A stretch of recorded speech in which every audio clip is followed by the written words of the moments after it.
Donald ট্রাম্পের শুল্কের চাপে দিশেহারা বিশ্বের বিভিন্ন দেশ। শুল্ককে অস্ত্র বানিয়ে একের পর এক আঘাত হানছেন মার্কিন প্রেসিডেন্ট। ট্রাম্পের এমন দাপট থামাতে জোট বাঁধছে বিশ্বের তিন পরাশক্তি রাশিয়া, চীন ও ভারত।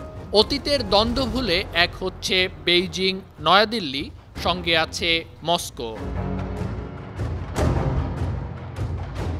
ইউক্রেন যুদ্ধ নিয়ে পুতিনের সঙ্গে আগামী 15 আগস্ট বৈঠকে বসবেন ট্রাম্প। বৈঠকের আগে শুক্রবার ভারতের প্রধানমন্ত্রী নরেন্দ্র মোদি ও চীনের প্রেসিডেন্ট শি জিনপিংয়ের সঙ্গে ফোনালাপ করেছেন পুতিন। মোদি, শি ছাড়াও পুতিন এদিন কথা বলেছেন দক্ষিণ আফ্রিকার প্রেসিডেন্ট সিরিল রামাফোসা, বেলারুশের প্রেসিডেন্ট আলেকজান্ডার লুকাশেঙ্কো, কাজাখস্তান ও উজবেকিস্তানের নেতাদের সঙ্গে। ফোনালাপের খবরটি নিশ্চিত করেছে ব্রিটিশ সংবাদ মাধ্যম রয়টার্স।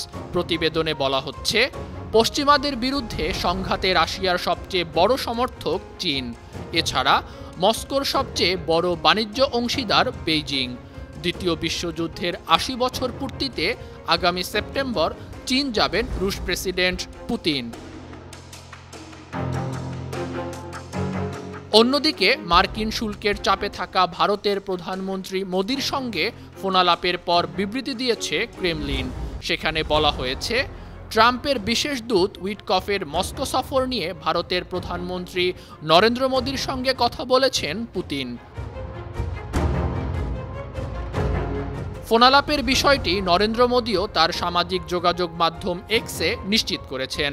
রুশ প্রেসিডেন্টকে বন্ধু উল্লেখ করে মোদি বলেন, ইউক্রেন যুদ্ধের সর্বশেষ পরিস্থিতি নিয়ে বন্ধু প্রেসিডেন্ট পুতিনের সঙ্গে খুব ভালো ও বিস্তারিত আলাপ হয়েছে।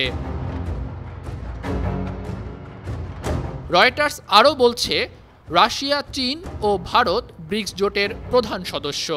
মার্কিন যুক্তরাষ্ট্রের রাজনৈতিক ও অর্থনৈতিক আধিপত্য দমাতে ব্রিক্স জোট গঠন করা হয়েছিল।